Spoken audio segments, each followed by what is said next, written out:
The story begins with a newborn baby being stared at by a blonde man who, with disdain, said that something disgusting had been born. This man was the child's father, who showed disappointment from the very first moment. The greatest tragedy of that boy was being born on the same day as Kajin, a child blessed by Keshak, the god of the sword. While Kajin was born with a perfect body and great talent, the other baby came into the world without a right arm. His parents, frustrated, did not hide their disappointment. His mother constantly asked when he would die, but even at such a young age, he simply thought that he didn't want to die. Even while still in his mother's womb, the boy would hear his father speak with hope. Since the father had never managed to defeat his brother, he wished for his son to defeat his brother's son. However, when he was born maimed and without any divine blessing, all that hope was lost. As time passed, Kajin grew and quickly showed his abilities. While the armless boy could barely stand, Kajin was already wielding swords with confidence. From the first time he held a weapon, Kajin understood the flow of mana and was already training in the techniques of the legendary Sword of Samian. In everyone's eyes, he was a prodigy. For the boy without an arm, Kajin became a symbol of admiration and envy. At the age of 7, the boy was handed over to serve as Kajin's assistant, but the truth was far more cruel. He had been sold by his own parents for 300,000 luden. In the snow, tied to a tree, he was beaten by Kajin, who called him a failure. From their first meeting, Kajin showed contempt for him, and all the adults around chose to ignore his suffering. His uncle, who had once been an admirable man, had abandoned the family long ago and never returned. Because of this, no one was left to control Kajin. During training, even when the armless boy surrendered, Kajin would humiliate him. Kajin's talent and blessing from the god of the sword were like poison to the other boy. Once, Kajin challenged him to a duel. The boy desperately wanted to be strong, even though he knew he would never achieve it through hard work alone. He felt envy, but also a burning desire to win. During the fight, Kajin expressed his contempt. He told the boy to stop staring at him and, with a brutal strike, sent him flying, once again forcing a defeat. On the ground, the boy was kicked while being told he would never be able to win, that he was a useless failure with no future, and that even if he trained his whole life, he would never reach Kajin's level. But despite the pain, the armless boy never gave up. He knew that his dream couldn't be achieved through effort alone, but he still persisted. While he grew up facing hardship, Kajin began to lose himself in luxury. Women, alcohol, and drugs took over his life, yet he remained invincible. Not even in Kajin's decline could the boy defeat him. Years passed, and a great tournament finally brought them face to face again. The battle between them was intense and balanced. No one expected the outcome. After so many years of effort, Davin, the armless boy, defeated Kajin, the legendary wielder of the storm sword. There had been 21 losses and 21 draws throughout his life. At 29 years old, he finally won. Everyone told Davin to give up, called him a talentless fool, but he kept going. In that moment, he looked at Kajin and asked how long he thought he would be the strongest. His whole life, people wanted Davin to be like Kajin, but he knew that if he had been like him, he would have wasted his life on empty pleasures. And even in the glory of victory, when Davin turned to leave, Kajin stabbed him in the back. The sword pierced through Davin's chest, leaving everyone around horrified. Even wounded, he smiled, saying Kajin had been a bastard until the end. The blade that ran through his body was the famous Sun Sword, a relic of the direct descendants of Samian. It carried the mana of the Sami family against demons, which meant that if Saint Ryla didn't arrive soon, Davin wouldn't survive. Before passing out, he stated that Kajin would be remembered as a loser. When he regained consciousness, Davin was tied up, face to face with an executioner, imprisoned and awaiting his fate. The executioner looked at Davin with contempt and said that no one could have imagined the miraculous Saint Ryla would be there. She had healed Davin as if by miracle, but to him, it was nothing more than a filthy trick. He claimed Davin could only have defeated Kajin because he had made a pact with a demon. After all, a loser like him could never have defeated the great heir of the Storm Sword by merit alone. Davin's parents had already told this story to the authorities, and there was evidence. Bottles of blood and sacrificial symbols had been found in his home. They claimed Davin had offered 300 innocent children in rituals to gain power. They also said that Kajin only tried to kill him to protect the Samian family. Davin then understood that maybe he could defeat Kajin, but he could never defeat the entire Samian family. In the end, the family chose Kajin and discarded him. He was sentenced to life in prison. The tendons in his legs and arms were cut, his mana sealed with magical chains, and he was left to rot in a forgotten cell. Over time, Kajin visited the prison. He coldly said that Davin deserved it all. He claimed he had become the emperor of the sword, and that it was only possible thanks to Davin. After the visit, Davin's life became even more miserable. Food was scarce, his body malnourished, and he often vomited blood. In silence, he thought he would rather have died in the arena, with honor, than waste away like that. Lying on the damp floor, weak and feverish, Davin wondered if his life would have been different if he had been born with both arms, or received Keshak's blessing. Even on the verge of death, he felt strongly that he didn't want to die. At that moment, he saw something like a light at the end of the tunnel. Suddenly, he woke up. Someone was holding him by the shoulder. The pain he felt came from his right arm, and that confused him. He wondered if he was dreaming, because he could feel the arm that had never existed. He tried to understand what was happening, staring staring at the man in front of him. He believed the man was someone from the Adenka family, but he didn't understand how he knew him. What frightened him most was that the man called him Vichin. That triggered a flood of memories. He remembered being the seventh son of the main Adenka family, but didn't understand why he had such memories. The air there was different, fresh, nothing like the rotten smell of the prison. It felt like a dream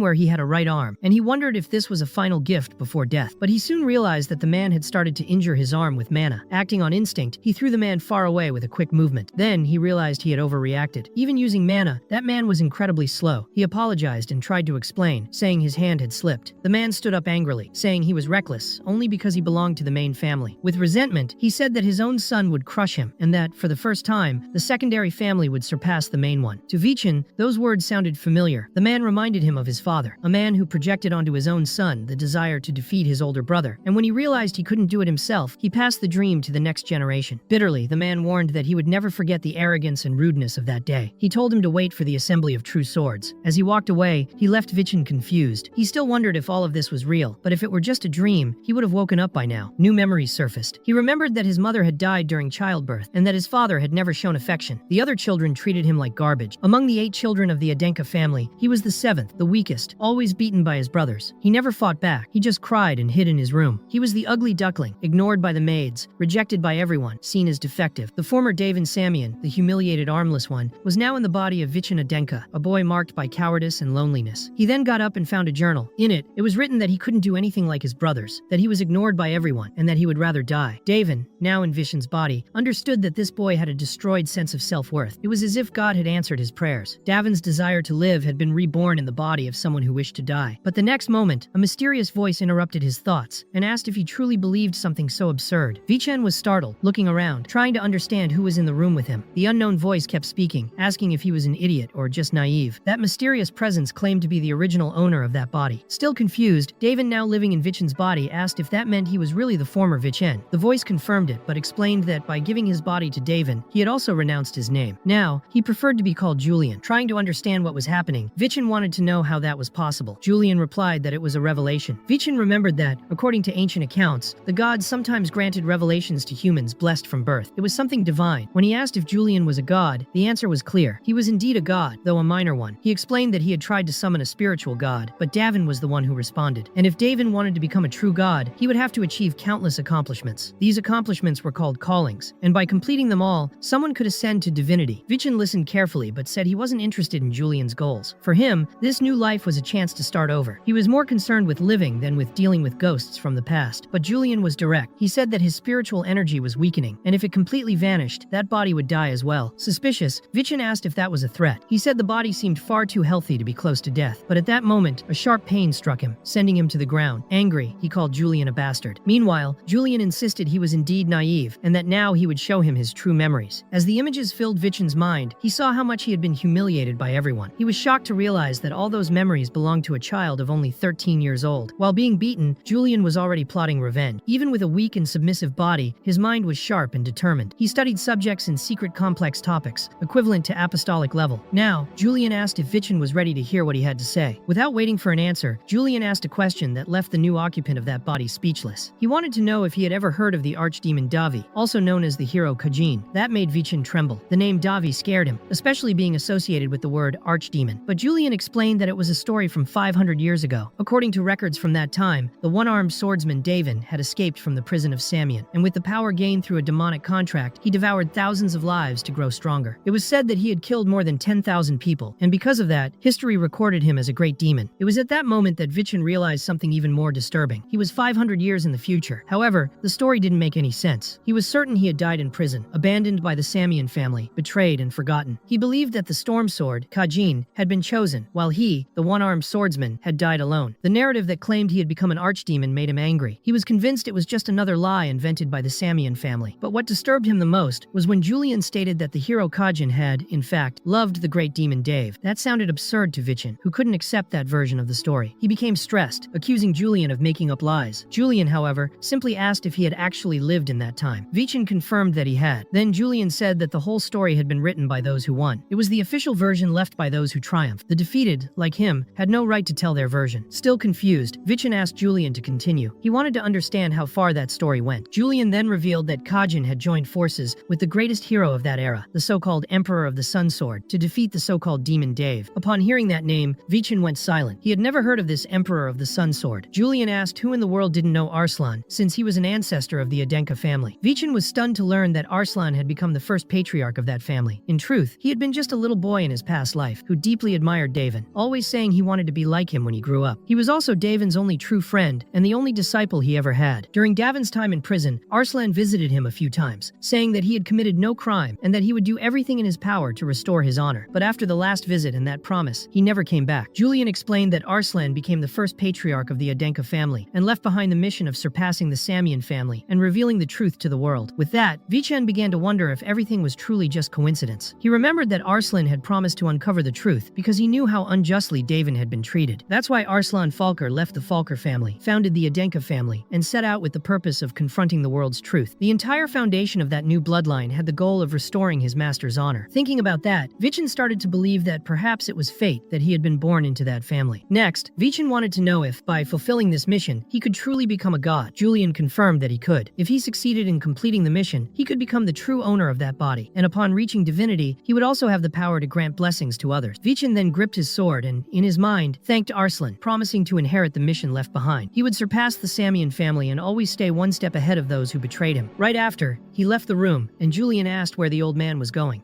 Vichin complained once again that he needed to stop calling him old, but Julian insisted that, having been born more than 500 years ago, he was definitely old. Vichin said he would reconsider Julian's calling, and the boy quickly apologized, saying he would obey. As they walked, they saw some knights training. Vichin began to wonder whether martial arts had evolved over the past 500 years, and how far Kajin's descendants might have reached in terms of strength. But just as he was starting to feel excited, he suddenly felt his body become heavy. He couldn't resist and ended up fainting. The scene then changed. Now awake, Vichin was mentally complaining about the weakness of that body. He thought it was trash since it fainted for any reason. If he didn't use mana to control it, it would be impossible to live normally. At that moment, he felt a flow of mana and abruptly woke Julian up, demanding to know why the hell he had never learned swordsmanship. Julian explained that he had a disability that prevented him from learning, but Vichin insisted that he had a celestial exoskeleton and, because of that, he should have been able to learn swordsmanship. To Vichin's surprise, Julian didn't even know what that exoskeleton was, so he explained that it was a rare gift that allowed mana to be stored in any part of the body, including the bones. Although Julian still didn't quite understand what that meant, Vichin went on to say that, normally, miraculous mana was stored in the human heart. However, those with the celestial exoskeleton could store it in the bones too, which meant they could use mana almost endlessly. Julian found it hard to believe he had something so special inside him. That's when Vichin revealed that even Kajin, known by all as the Hero King, also had this exoskeleton. He found it all very ironic, since he had now reincarnated with Kajin's appearance, the person he most envied in his past life. But the world 500 years in the future seemed much stranger than he had imagined. Julian commented that he couldn't connect his imaginary to the heart, but Vichin had no idea what that meant. He then heard that the imaginary was a space used to store mana in the mind. Vichin was surprised that they didn't store mana in the heart, like in the past, and quickly wanted to know more about the current meditation method. However, Julian also didn't know any technique for that. In the end, Vichin remembered that the first Adenka had an excellent meditation method to store mana directly in the heart. Julian explained that nowadays they stored mana in the imaginary, a mental space, and that those energy points were called stars. The number of stars used indicated the strength of a martial artist. It had been a long time since anyone stored mana in the physical body. Vichin reflected that this meant every adult in the family created at least one imaginary, and that connecting to this space and feeling the mana were the basic requirements to gain a star. According to Julian, the imaginary emerged as a solution to avoid the risks of storing mana in the heart. In the past, many martial artists died because the energy pressure caused their hearts to explode. Half of them, according to records, didn't survive. Upon hearing this, Julian was alarmed to learn that Vichin was storing mana directly in the heart. But Vichin told him not to worry, as his heart was very strong. He said that anyone who wanted to be a true martial artist had to take risks. Julian then noticed that Vichin's mana was chaotic, and asked why he was letting his energy scatter without control. He wanted to know if that old man even knew the formula for mana flow. Vichin, surprised, asked if there really was a formula. Julian confirmed that there was, and that it was a very efficient method. Vichin replied that, in his time, they just focused on the inner sensation. Julian then said it was no surprise so many failed, and Vichin admitted that half of them really did explode. Julian asked Vichin to be more careful with that body, which wasn't even his. But Vichin replied that the body was precious and wanted to know why Julian had left it in that condition. He said the body had a great physique, a strong heart, and a very powerful magic circuit. With the right training, he could have been very successful within the Samian family. Physique, he explained, was the body structure needed to withstand mana. However, this type of structure had been scarce for the past 30 years. Because of that, the body would probably die before reaching adulthood. Changing the scene, Vichin was meditating. He was trying to limit the risks, since that body might only have 10 years left. For him, 10 years was enough time. It was during that time that the storm sword became became the Sword Emperor, and also when Davin, missing one arm, was forgotten by the world. It was also the same period he spent locked in a cell. Suddenly, someone knocked on the door and entered the room. Vichin wondered what that mess was. When he looked, he saw it was one of his servants, named Wilson, the same boy Julian had said would have his neck cut in 3 years. Without thinking much, Vichin took off his clothes and handed them to Wilson to wash, also asking him to clean the room. Wilson was surprised by Vichin's attitude, thinking he seemed stronger than usual. He began to wonder if this was the same weak Vichin he knew. Wilson wanted to know if he had done some kind of strange experiment or something like that. Vichin calmly replied that he had done absolutely nothing, but Wilson insisted, saying it made no sense, since he had been locked in the room all day. He concluded that Vichin had definitely learned some kind of dark magic. Vichin then found it curious that a servant was still insulting his own master and ignoring direct orders. He said it was true that he had given him more tasks than usual, but that was part of his job. Wilson grumbled, saying he hated doing anything when he wasn't in the mood, and asked if Vichin really thought he would clean the whole room. Vichin replied that yes, he did, because Wilson was his servant. He took the clothes and said he would take care of it himself. As he was leaving, Wilson asked where he was going. Vichin replied that he was going to inform the butler that Wilson wasn't following orders. Desperate, Wilson changed his mind and said he would clean immediately. Vichin thought to himself that no matter how cowardly a servant was, he shouldn't be reckless or arrogant with his master. He thought someone must have put that boy in that position on purpose, and now he would show how the seventh son of the Adenka would handle the situation. Julian then explained that apparently Wilson was a former member of a gang that had killed many people, but Vichin disagreed. He said that someone who had committed many murders carried a very different kind of energy, and he didn't feel that coming from Wilson. To him, the boy was just a fool. Since his eyes were innocent, he had to be a coward. Julian wanted to know how he could be so sure about that. Vichin explained it was because he himself had lived a life like that and knew that kind of energy very well. Then, the scene changed once again. Wilson came back, saying he had washed the clothes from the day before, and asked if Vichin liked the clean room. Vichin thanked him for the effort and said he did like it. Wilson, in his thoughts, wondered what that useless Vichin planned to do with him, even though he was so proud. Finally, Vichin asked him to bring a wooden sword about 1 meter long. Wilson, with a stern face, wanted to know what would happen if he refused to fulfill that request. Vichin said that if Wilson didn't want to get the sword, he would go himself. However, he asked how Wilson would explain it to the warehouse guard. If questioned, would he have to say that he didn't follow a direct order from his master? Upon hearing this, Wilson, visibly nervous, agreed to fetch the sword and asked him to wait a moment. As soon as he touched Vichin's shoulder, he was struck by an unexpected blow. Vichin quickly apologized, explaining that he had bad memories of being attacked from behind. Even so, he noticed that such a simple movement caused intense pain throughout his body. Wilson got up angrily, but swallowed his pride and asked if there was anything else Vichin wanted to say. Seeing the boy hesitate, Vichin simply stared at him, and then Wilson, embarrassed, said he would get the sword. When he left, he slammed the door, but soon returned, saying the wind had closed it, and then left for good. That even brought a faint smile to Vichin's face. Sometime later, Wilson returned with the sword. Holding the object, Vichin commented that he once knew a man who didn't have a right arm. Because of that, the man had lived an extremely difficult life. Upon hearing this, Wilson, nervous, thought he was being threatened and started treating Vichin with more respect. Vichin then took the wooden sword and explained that he needed more appropriate training. He began performing a few movements, and although he was aware that the celestial exoskeleton was still very weak, he didn't imagine he would be so tired after just a few swings. Despite the fatigue, he felt good. It was as if he had been born to be a martial artist. While he was training, the wooden dummy he was using as a target ended up being sliced in half. At that moment, a voice appeared. A boy showed up and said Vichin's mana was so weak that he hadn't even noticed him approaching. The boy introduced himself as Revan Adenka and asked if that was the useless one known as Vichin. Vichin thought he must be a distant descendant, but remembered that Revan was the favorite to win the Assembly of True Swords. He had already met his father back when he was reincarnated. Julian, observing everything, commented that the boy was undoubtedly the most skilled among the young members of the Adenka family. Revan firmly explained that by winning the Assembly of True Swords, he would earn the right to challenge Vichin, and that was exactly why he was there. The Assembly was an important competition that brought together youths from several martial families. They fought with real swords, and all participants were 14 years old. The winner received the right to challenge a direct descendant of the Adenka family. This time, that descendant would be Vichin Adenka himself. However, among all the direct heirs, Vichin was considered the weakest. Revan then asked him not to hide when the time came. He also said that wooden swords wouldn't help in a real battle. Vichin calmly reflected on how a martial artist could fear a sword. Revan laughed at his attitude, amused by the way he spoke. But Vichin, keeping his composure, thought that even provocations should have a certain level of dignity and class. At that moment, he began to wonder how he could mock someone who was only there to train. Even Davin, the one-armed boy, was respected both on the training grounds and on the battlefield. In those situations, even Kajin showed him respect. Seeing someone tear up another person's training dummy, Vichin commented and thought that it was a shameful act for any martial artist. He said to himself that the boy's father should have taught him proper manners. At that moment, Revan placed a wooden sword at Vichin's neck, showing that he was furious about the insult. He had decided to never forgive Vichin for what he had done to his father. Julian then explained that Revan was a 2-star warrior and possessed a trait called Man of Steel. Because of that, he was much stronger. Even knowing he would lose in a direct fight, Vichin could see that the boy exuded a strong strong sense of superiority, probably because he was from the main family. Besides that, Revan used mana easily, while Vishen couldn't even control his own. To him, it felt like the minds of martial artists had regressed a lot over the past 500 years, and for that reason, he thought it necessary to teach the boy a lesson. Vishen then thought that someone like Revan would have been beaten badly by the elders in the past. Even without mana or a special power, he stood still while the other pointed the sword at him. This surprised Revan, because even knowing Vishen was weak, he had the feeling that he could be cut at any moment. Vishen calmly said he would stop and asked if he was afraid of a wooden sword. He then stated that he would be glad to face him at the Assembly of True Swords, where the battles would be serious and not just with training weapons. Revan, furious, said he would kill Vishen right there and charged at him. Julian panicked and shouted for Vishen to dodge, but he stayed calm and said there was no need to worry, as the boy wouldn't have the courage to hurt him for real. At that moment, a man appeared and held Revan back, stopping the attack. He knew that if he injured young Master Vishen, it would give him the perfect excuse to avoid the official fight. Revan, irritated, promised to meet him at the assembly and called him a scared little cat before walking away. Later, Julian asked why he had provoked Revan, and Vishen replied that he wanted to teach a lesson to a spoiled child. Even so, Julian was starting to get annoyed with the old man's behavior. But Vishen apologized and said he was still learning about this new era. He ended up looking at a photo in his journal, and Julian quickly snatched it away, saying it was better to study blessings and traits instead of wasting time on useless things. Julian explained that traits are formed based on the analyzed power of a blessing, and that it was a man who created the first blessing. Vishen was shocked, thinking that was disrespectful to the gods, and that they would surely be punished for it. He then asked if Revan had a trait since he used that Man of Steel. Julian confirmed and explained that the blessing of the Dwarf King included several effects, and that trait strengthened the body. The more he trained, the more paths would emerge. That was called a tech tree. The trait Man of Steel was a medium-level trait, specialized in defense and destructive strength. Vishen commented that the martial techniques of the past followed only one path, but Julian explained that with traits, people could become strong much faster. Vishen agreed internally, realizing that Revan displayed power far above his time. That was the true power of a trait, and to face someone like that, he would need to get used to these new abilities. Then, Vishen began training with the body he had, trying to give it his all. Some people watched and laughed, since he was fighting only with his left hand and got tired after 3 sword swings. To them, it was something funny. However, at that moment, the vice leader Merlin appeared and scolded them, demanding respect. He was the vice commander of the White Sword Unit, and asked what was so funny about the young master of the Adenka family. All the soldiers apologized and ran off. Merlin then watched Vishen more closely. He noticed the boy swinging his sword aimlessly, without mana, without a trait, and still being looked down on by everyone around him. Julian commented that everyone was whispering about them, and asked if it wouldn't be better to train in the forest. Vishen asked if he still had the energy for that, but quickly said he was already used to being despised by everyone. For him, turning boos into applause was something he had done before and could do again. Suddenly, Merlin approached and offered a potion, saying it would help with training. He introduced himself as vice commander of the White Sword Unit. Vishen asked if he was mocking him, and Merlin admitted that he was, at least at first. He said that, at first glance, someone like Vishen seemed like nothing but a joke. Even so, Vishen said he would remember his name. When Merlin walked away, he realized there was something different about the young master, something that was changing. After a lot of training, Vishen was exhausted and returned to his room to study. He began to understand that by fighting in a certain stance, he could feel the mana in his heart. He was beginning to grasp how it worked. Davin's technique showed the path to surpass Kajin. The path of the sword was made of lines, used to manifest abilities. When he tested this new understanding, he managed to split a training dummy in half with a single strike. Excited, he told himself that his grip was finally complete. The next morning, Wilson was irritated as he brought breakfast to Vishen, as it was still 5 in the morning. When he delivered the tray, Vishen noticed something was missing from the plate. With irony, he said that if Wilson wanted to steal his food, he should at least wipe his mouth first. Then, with a firm look, he warned that if he crossed that line again, he wouldn't be forgiven. Wilson, trying to intimidate him, said he was a street gangster, but Vishen mockingly pretended to be scared. In silence, he used telepathy and thought to himself that controlling someone through fear was easy, but it didn't win their heart. That's why he didn't pressure Wilson with power. The boy got scared when he realized Vishen was using telepathy, and was even more surprised when Vishen revealed he was also using mana. Vishen asked him to put his pride aside and stay by his side, because soon it would no longer be shameful to be someone like him's subordinate. He also said that when the time came, Wilson would have to choose a side and prove his loyalty. Even though he said he owed no loyalty to Vishen, Wilson left the room with a shaken heart, frightened by the coldness of that boy. Later, Merlin noticed that Vishen had arrived early, and was surprised to see the training dummy split in half. He wondered if he had used a real sword, because the strike was so precise it seemed impossible for someone who had only been training for a few days. He questioned what kind of martial art Vishen was practicing. While getting dressed, Vishen commented to Wilson that his clothes were made of Levedini cotton, a cheap material that deteriorated easily in the soil, which was unsuitable for a noble. The food was also of low quality, considering the family's budget. He concluded that someone was embezzling resources, but realized it wasn't Wilson, since he didn't even know what kind of fabric it was. The suspicion then fell on someone of higher rank. Meanwhile, Revan was training intensely, still feeling humiliated after being defeated by Vishen. His father appeared and reminded him that the day of the Assembly of True Swords was approaching. He said that if Revan wanted to escape poverty and surpass the condition of the secondary branch of the family, he needed to defeat Vichin. Only then would he have a chance to rise above someone from the main family. But Revan started to realize that his father's obsession was growing stronger. He believed that winning that duel could restore their family's former glory. Shortly after, Julian reported that he had already gathered data on the assembly participants. Vichin was impressed to see that it wasn't personal information, but rather the techniques each of them used. Surprised by that level of detail, he said Julian was scary, and Julian took that as a compliment. Vichin commented that Julian's strategy seemed to be borrowing the power of a spiritual king, and Julian confirmed it. He added that the winner of the tournament would receive the Miracle Stone, a mana crystal capable of drastically increasing the power of whoever absorbed it. Vichin realized, by the tone Julian used, that he truly wanted to win that tournament. He thought it would be a failure if, even with all that information, they couldn't come out victorious. Vichin said he would give Julian an even more valuable victory. He then called Wilson, who came running, eager to know what needed to be done. Vichin told him he had an important task to fulfill. The scene changed to Wilson entering the room of the ruler Ryelsa. She demanded that he speak up, but he trembled at the sight of her, as she was a 7-star martial artist. Despite his nervousness, Wilson delivered the young master Vichin's message. He said that the head of the family should personally attend the assembly of the true swords, because Vichin promised to prove his worth as a member of Adenka's main family. Ryelsa, surprised, replied that the head of the family had never attended that assembly. However, Wilson continued and said that this was the price for diverting the family's budget. She immediately questioned him, wanting to know what he had just said. Wilson, terrified, replied that it was just a message sent by Vichin, then ran off. She remained thoughtful, recognizing that if he wanted to threaten her directly, he would have come in person. Instead, he had sent Wilson on purpose, as a way to assert his authority. At that moment, she realized that Vichin had finally understood her intentions. Next, Ryelsa went to the head of the family, who was meditating. She informed him that the young master Vichin had invited him to the assembly of the true swords, claiming he would prove his worth as an heir of the main family. Patriarch Khan then asked if she truly believed he was strong enough to represent his lineage. Ryelsa replied honestly that she did not believe so, but even so, he had promised to prove his value. She then declared that she would serve as the chief's notary during the event. Khan asked if she knew the weight of that title, and she said yes. She stated that if Vichin failed, she would offer her own head. Even without fully understanding the reason for her loyalty, the patriarch listened as she revealed that Vichin had an advantage regarding one of his weaknesses. He asked if it was about the budget diversion, and she confirmed it. She explained that everything had been done to benefit Vichin's future. Khan said he had no reason to intervene, as Ryelsa was a servant of the woman he respected. Even so, he thought to himself that the boy was indeed Sarvana's son. In the end, he stood up, determined to attend the assembly of the true swords. The scene shifted to the start of the assembly. Revan stated he would defeat Vichin, but was surprised to see that Patriarch Khan was present, watching everything. He immediately saw it as a unique opportunity to prove himself before the main family. He had to defeat Vichin no matter what. His first match began soon after, and he won easily. In the audience, his father cheered and shouted with joy, saying that this was the true path. Everyone around began to comment that Revan was a rising star. Observing this, Vichin reflected that, by the standards of 500 years ago, everyone there would be considered geniuses, but they were still far from the true depth of martial arts. Their strength came almost entirely from their attributes, not from technique. He also noticed the lack of experience in their movements, which explained the careless use of their own power. After a few more victories, Revan decided he would face an old friend as the final match of the assembly. He declared in front of everyone that his last fight would be against Vichin Adenka. With a serious expression, Vichin accepted the challenge. Soon, the two were facing each other in the center of the arena. A man named Ziron introduced himself as the judge of the White Swords unit and asked if both were ready to begin. However, Vichin asked him to wait a moment. He declared that he would fight using only a wooden sword and his left arm. Vichin decided to let Revan land the first 3 hits on him. This surprised everyone, especially Revan's father, who couldn't believe what he was hearing. Even so, Vichin said that during those 3 attacks, he would not move. Revan reacted angrily, thinking he was being mocked. In the audience, many murmured that this was absurd. Revan's father believed Vichin was just making an excuse to lose on purpose. Despite this, the patriarch approved the arrangement, reminding Vichin that he had better prove his worth. With confidence, Vichin assured him that's exactly what he would do. As soon as the fight started, Revan charged in with full force. However, with Julian's information, Vichin already knew the first attack would be a short thrust, and easily dodged it. Revan tried again, thinking he had now caught his opponent off guard, but Vichin quickly realized that his movements were predictable. Even without Julian's help, he could have foreseen it, as Revan, despite his attribute, didn't even know the basics. According to Vichin's reasoning, large swords weren't meant for thrusts. He easily parried the second strike, leaving Revan surprised. On the third attempt, Revan, filled with rage, attacked with force. But this time, Vichin immobilized him, throwing him to the ground and stating that the third strike had already happened. From then on, it was his turn to attack. The audience was impressed by the turnaround, even Khan, who watched attentively. Revan, on the other hand, didn't understand what was happening. Julian, curious, asked what had just happened,